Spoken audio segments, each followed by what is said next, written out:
Hello, my traveling friend. Before tonight's tale, your chronicler, I, wanted to take a moment to thank you. We've been releasing Tales by the Fire for a month now, and couldn't be happier with how much we've grown it together. Of course, the long rest means to tell epic adventures and calming tales as our way of bringing hope and magic back to the world. But we mean to grow the flames of inspiration even larger, as we have lofty goals, which you've probably seen in our community postings. To do that, we humbly ask you for your help. We're looking to grow the fire exponentially in the next few months before it goes out. Yes, there is that possibility. But we have hope. Please, like our videos after listening, subscribe to the channel if you feel so inclined, and ring that notification bell. But most importantly, traveler, share the long rest with another weary soul who may need it. We would be eternally grateful. With all that said, I've taken up enough of your time. Let's get into the story. I see recognition in the way you sit. The straight back, the watchful eyes. You know something of battles, don't you? Then you'll understand what it means when an old soldier faces impossible odds and chooses to stand anyway. Not because victory is likely, but because some things are worth the price of defending them. This is the chronicle of the Veteran's Last Stand, where a retired purple dragon knight discovers that true victory sometimes comes not from surviving the battle, but from inspiring others to continue the fight when inspiration is needed most. Captain Marcus Ironforge had seen enough war to know the difference between a battle and a slaughter. And what was coming to the frontier settlement of Thornhold would definitely be the latter, unless someone found a way to even the odds. The former Purple Dragon Knight turned local militia commander stood on the settlement's makeshift walls, studying the approaching force through a spyglass that had served him through campaigns from Cormyr to the Dale Lands. Its brass surface bearing the scars of conflicts that had tested the resolve of better-equipped armies than the one he now commanded. The autumn morning was crisp and clear, the kind of weather that made a man grateful to be alive, while simultaneously reminding him how fragile that life could be. From his position atop the wooden palisade that surrounded the Thornhold, Marcus could see for miles across the rolling grassland that had attracted the settlement's founders with its promise of fertile soil and peaceful prosperity. But today, that same openness worked against them, providing no obstacles to slow the approaching army, and no hiding places where desperate defenders might mount ambushes against superior forces. The cult army was larger than intelligence reports had suggested.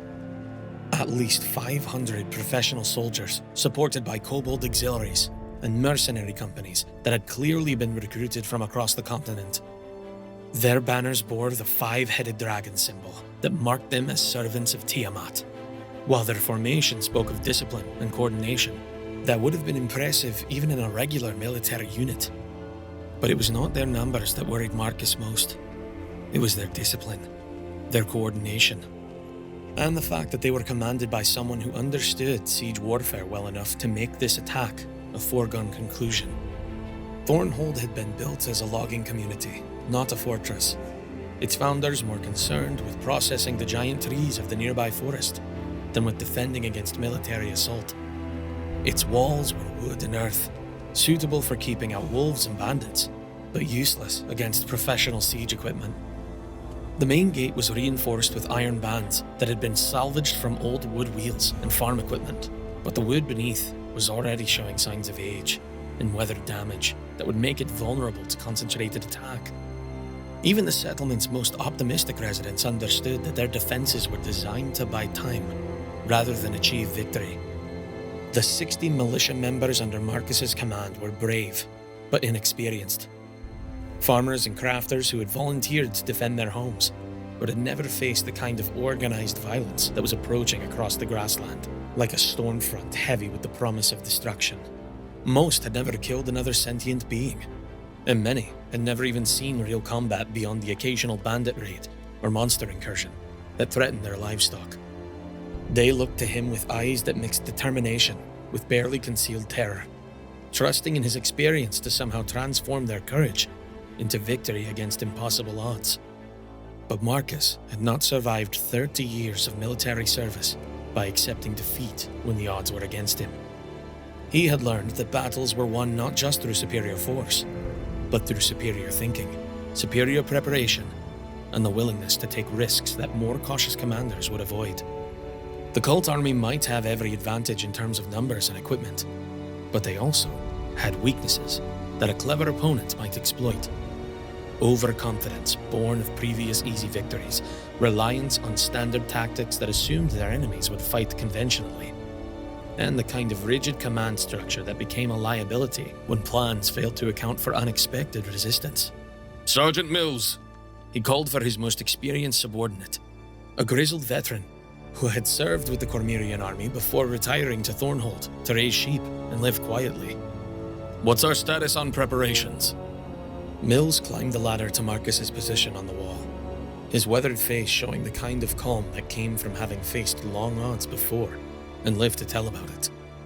His presence alone was worth a dozen untrained volunteers, not just for his tactical knowledge, but for the steadying influence he had on the younger defenders, who drew confidence from his unflappable demeanor.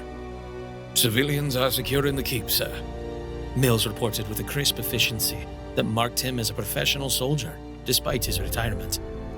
"Food and water for maybe a week if we're careful about rationing.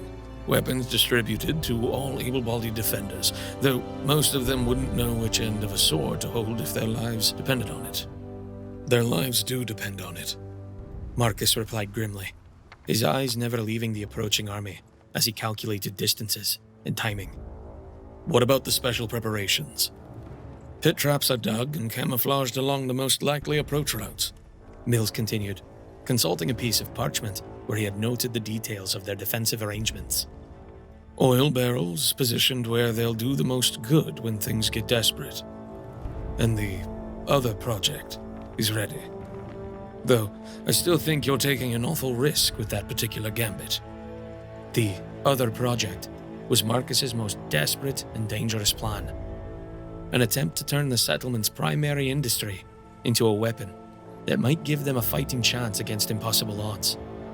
The logging operation that formed Thornhold's economic foundation required massive amounts of equipment and expertise that had applications beyond simply cutting down trees. With the right modifications and a great deal of luck, that equipment might serve purposes that its designers had never intended, transforming tools of creation into instruments of destruction. The approaching army had stopped just outside the effective range of the settlement's few crossbows, setting up camp that spoke of professional military organization and the kind of methodical approach that made hasty attacks less likely, but ultimate victory more certain. Marcus could see engineers surveying the defenses, while quartermasters organized supply lines, and command staff planned their assault with the methodical efficiency of people who had done this many times before. They were not rushing to attack, which suggested they were confident enough in their ultimate victory to take time ensuring it would be achieved, with minimal losses to their own forces. "Sir!" called a voice from below. Marcus looked down to see young Tom Fletcher, the blacksmith's apprentice, who had volunteered to serve as a messenger despite being barely 16 years old. "The enemy sent someone forward under a flag of truce. Says he wants to parley." Marcus climbed down from the wall, his mind already working through the implications of the cult's desire to negotiate. In his experience, enemies only offered terms when they believed they had something to gain from avoiding immediate combat, either because they expected to achieve their goals without the costs associated with assault, or because they wanted to gather intelligence about their opponent's capabilities and resolve. The figure waiting outside the main gate was impressive, even by the standards of someone who had faced many dangerous opponents over the years. The man stood nearly 7 feet tall, his frame built with the kind of muscle that came from decades of combat training and constant physical challenge. His armor was a masterwork plate that had been decorated with draconic motifs that seemed to move in the shifting light, while the sword at his side was clearly magical, its blade humming with barely contained energy that spoke of enchantments designed for more than mere cutting. But it was not the enemy's equipment that commanded attention. It was his bearing. The absolute confidence of someone who had never met an opponent he could not defeat. This was a champion. A warrior whose reputation had been earned through personal combat, rather than simply inherited through position or politics. And his presence here suggested that the cult considered Thornhold's resistance worthy of their finest fighter. I am Langdadrosa Cyanrath, the figure announced, in a voice that carried clearly across the distance between them, its tone carrying the kind of casual authority that comes from never having been successfully challenged. Champion of the cult of the dragon, servant of the queen of all evil dragons, and herald of the new age that is dawning across the land. You command these defenders? Captain Marcus Ironforge, retired Purple Dragon Knight, and current commander of Thornhold's militia, Marcus replied, with the formal courtesy that military tradition demanded, even between enemies. I assume you are here to offer terms for our surrender? I am here to offer you a choice, Cyanrath replied, his tone remaining conversational, despite the implicit threat in his words. Your settlement is doomed. That much should be obvious to anyone with eyes to see, and a mind capable of basic tactical assessment. My forces outnumber yours by more than 8 to 1. And they are trained soldiers rather than farmers playing at war. But the Queen values courage, even when that courage is ultimately futile. Surrender now and your people will be given the chance to serve a greater purpose than simply dying for a lost cause. And if we refuse? Marcus asked, though he suspected he already knew the answer. Then you will die for that lost cause, and your settlement will be destroyed so thoroughly that future travelers will wonder if it ever existed at all. Cyanrath replied, his tone remaining conversational, as if he were discussing the weather, rather than the systematic slaughter of an entire community. But I am authorized to offer an alternative that might appeal to a warrior of your obvious experience and reputation. Marcus waited, knowing that whatever the cult champion was about to propose would be carefully calculated to exploit weaknesses he might not even know he had. The offer of single combat was a time-honored tradition that appealed to the kind of professional warrior's pride that Cyanrath clearly recognized in his opponent. Single combat, Cyanrath continued. You against me, champion against champion, with the fate of your people hanging in the balance. If you win, an unlikely outcome, but theoretically possible, my forces will withdraw and your settlement will be spared. If I win, your people surrender without further resistance and accept the mercy that comes with willing cooperation. The offer was tempting in its apparent simplicity, but Marcus's military experience warned him that nothing involving the cult was ever as straightforward as it seemed. Single combat between champions was an ancient tradition that had been honored by warriors for centuries, but it also provided opportunities for deception and betrayal that a careful opponent could exploit. What guarantees do I have that your forces will honor the outcome? Marcus asked, studying Cyanrath's face for signs of deception or hidden agenda. You have my word as a warrior, Cyanrath replied, and something in his tone suggested that he took such oaths seriously, despite his service to an evil cause. I have never broken a promise made in formal challenge, and I will not begin now. The compact between champions is sacred, regardless of the causes we serve. Marcus studied the cult champion's face one last time. What he saw there was surprising. Genuine respect for the traditions of honorable combat, mixed with the confidence that bordered on arrogance, but seemed to be based on extensive experience rather than mere bluster. This was a warrior who believed in the value of personal skill and individual courage, even while serving a cause that valued neither. And if I accept your challenge and lose, what happens to my people? Marcus asked, needing to understand the full implications of the choice he was being offered.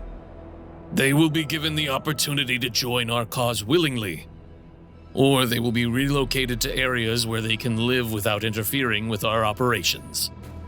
Cyanrath replied, his euphemistic language falling to disguise the sinister implications of what he was describing. The Queen has no interest in unnecessary slaughter when conversion or removal will serve her purposes equally well. The meaning was clear enough to anyone familiar with the cult's methods. Joining their cause willingly usually involved magical coercion that left the subjects as hollow shells of their former selves, while relocation often meant slavery or death in whatever remote location the cult found convenient. But it also represented a chance, however slim, that some of his people might survive what was coming. I need time to consider your offer, Marcus said finally. Time is a luxury that grows shorter with each passing moment, Cyanrath replied, but his tone remained reasonable despite the implicit threat. But I am not unreasonable. You have until sunset to make your decision.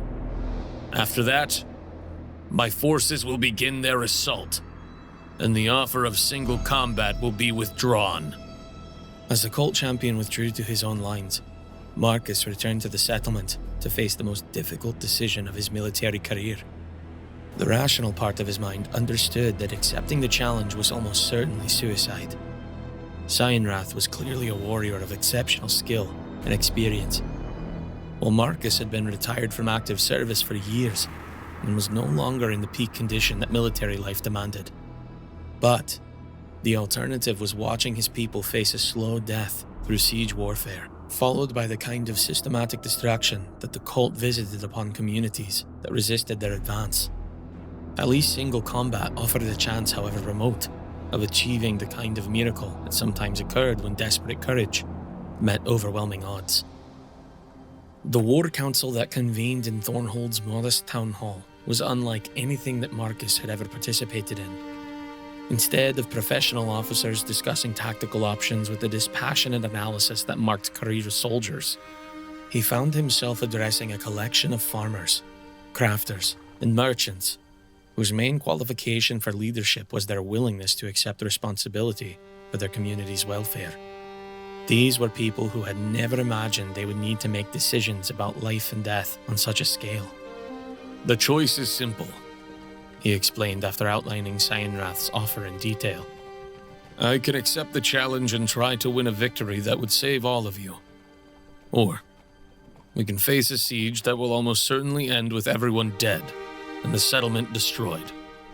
But you don't think you can win, observed Elena Carpenter, the settlement's unofficial mayor and one of the few people present who had any experience with military matters from her time as a supply clerk for the local garrison.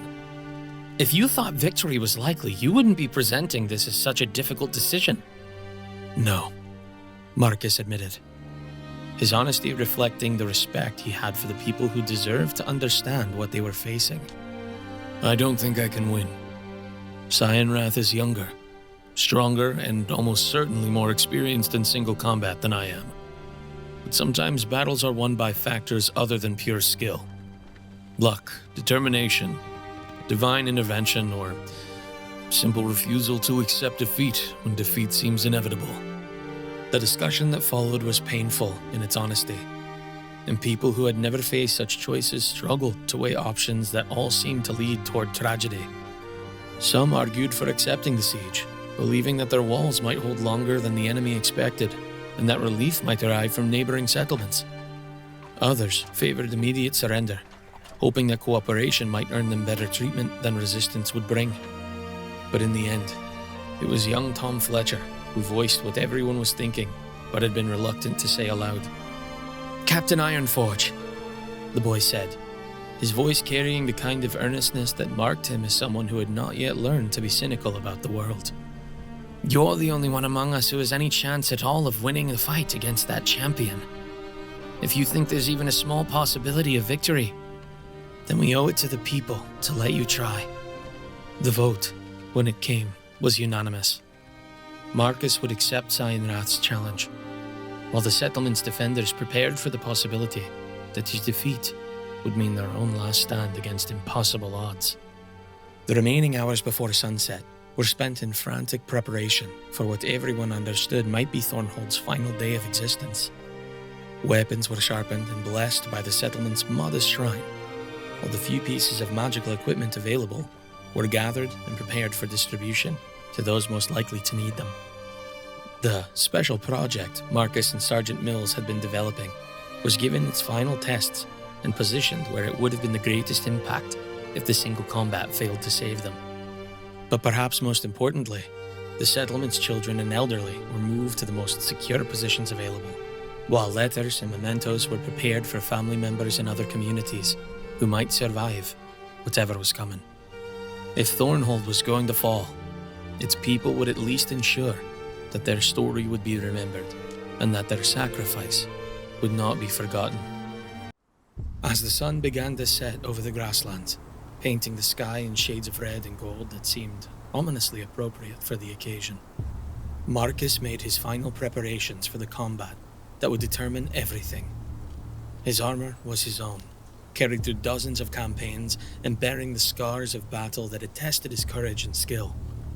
His sword was a simple but well-crafted blade that had never failed him when he needed it most, its familiar weight in his hand providing comfort that no amount of magical enchantment could have matched. The arena for their combat would be the open ground between Thornhold's walls and the cult's encampment, a space that provided clear sightlines for both armies to witness whatever transpired. As Marcus walked toward the killing ground, he was accompanied by the prayers and hopes of everyone who depended on his skill and courage, their silent presence giving weight to every step he took toward what might be his final battle. Cyanrath was already waiting, his massive frame silhouetted against the dying light as he performed the ritual stretches and weapon checks that marked him as a true professional. When Marcus approached, the cult champion offered a formal salute that spoke of genuine respect for his opponent, even though that opponent served a cause he was dedicated to destroying. "You came," Cyanrath observed with what might have been approval. "I had wondered if you would choose the coward's path of hiding behind your walls until the end." "I've never hidden from a fight in my life," Marcus replied, drawing his sword and checking his balance one final time. "And I'm too old to start now." The combat that followed would be remembered and retold for generations, but its outcome was never really in doubt. Cyanrath was everything that Marcus had expected. Faster, stronger, and possessed of a fighting style that combined technical mastery with raw physical power that spoke of years spent perfecting his craft. His attacks came with the relentless precision of a siege engine, each strike calculated to exploit weaknesses in his opponent's defense, while building toward combinations that would end the fight decisively. But Marcus had advantages that the younger warrior had not anticipated. Decades of experience had taught him to read his opponent's intentions, to anticipate attacks before they were fully committed, to find opportunities in moments when other fighters would see only danger. He fought, not with the desperate fury of someone facing impossible odds, but with the calm professionalism of a veteran who had survived by being smarter rather than stronger than his enemies. The duel raged across the makeshift arena, with both combatants demonstrating the kind of skill that marked them as masters. Marcus's sword rang against Cyanrath's armor with strikes that would have felled lesser opponents, while the cult champion's blade drew blood from cuts that spoke of technique refined through years of deadly practice. For a time, it seemed as though experience might indeed triumph over youth and strength, as Marcus's tactical knowledge allowed him to avoid the worst of his opponent's attacks, while finding openings that a less skilled fighter would never have seen. But as the combat wore on, the inevitable outcome began to assert itself. Marcus was skilled and experienced, but he was also past his physical prime, while Cyanrath was in the full flower of his warrior strength. Each exchange left the older fighter slightly more tired, slightly more vulnerable to the attacks that came with increasing frequency and power. The end, when it came, was swift and decisive. Marcus overextended on an attack that should have found its mark, leaving himself open for the kind of counter-strike that ended battles. Cyanrath's blade took him through the chest with surgical precision, piercing between armor plates to find the heart beneath.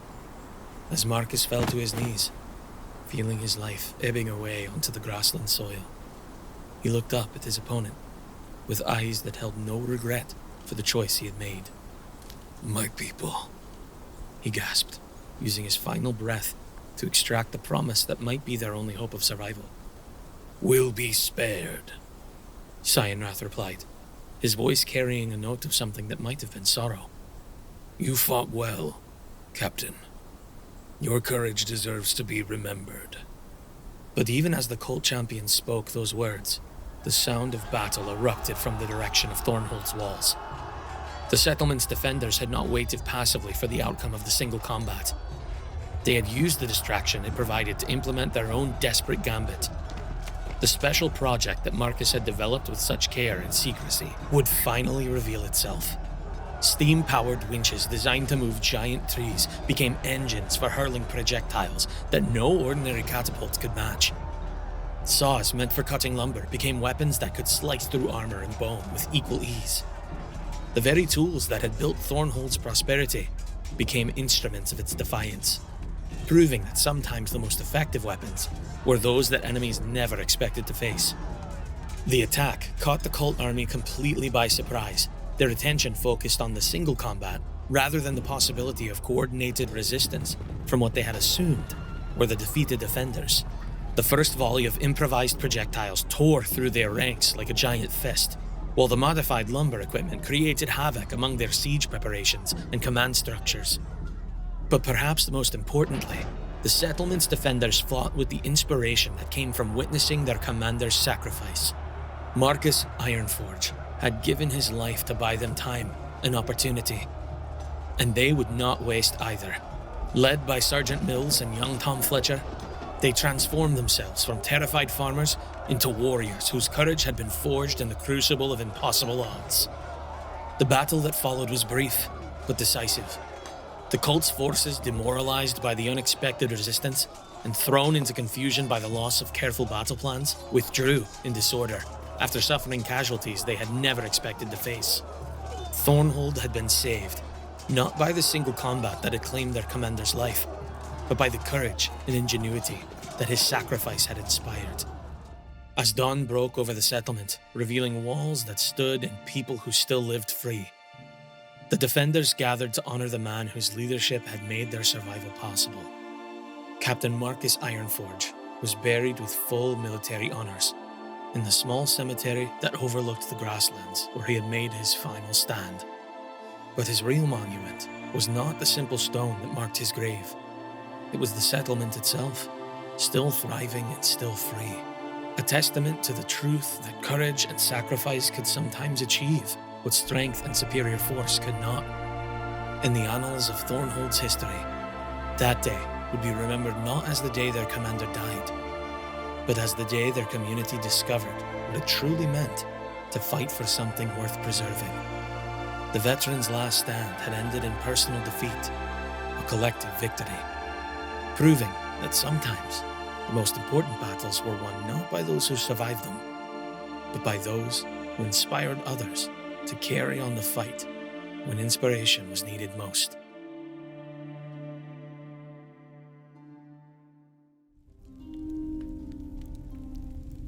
And so, this tale draws to a close. Though its echoes may linger in your dreams tonight, the fire burns lower now. But don't despair, I have countless more stories waiting to be shared with you. If this tale stirred something within you, if it reminded you why magic still matters in this mundane world, then please, light your own beacon. That glowing thumbs up tells the spirits of story that our fellowship grows stronger. Subscribe to join our circle permanently, and ring that notification bell. That way, you'll know the moment I return with new chronicles. The fire burns brightest when more souls gather around it. Wouldn't you agree? Now, if that's the case, share this tale with another weary soul who needs it, reminding them that adventure still exists. Tag a friend who would appreciate a good story by the fire. The more who believe, the more real these worlds become. And if you're new to our hearth, explore the playlist of chronicles that I've gathered. Tales of heroes and villains, love and loss, magic and mystery. Each one carefully chosen for souls like yours. Until the fire calls us together again, may your own adventures be worthy of legend, and may you never lose the wonder that brought you here tonight. Travel or sleep well, brave soul. The long rest awaits your return.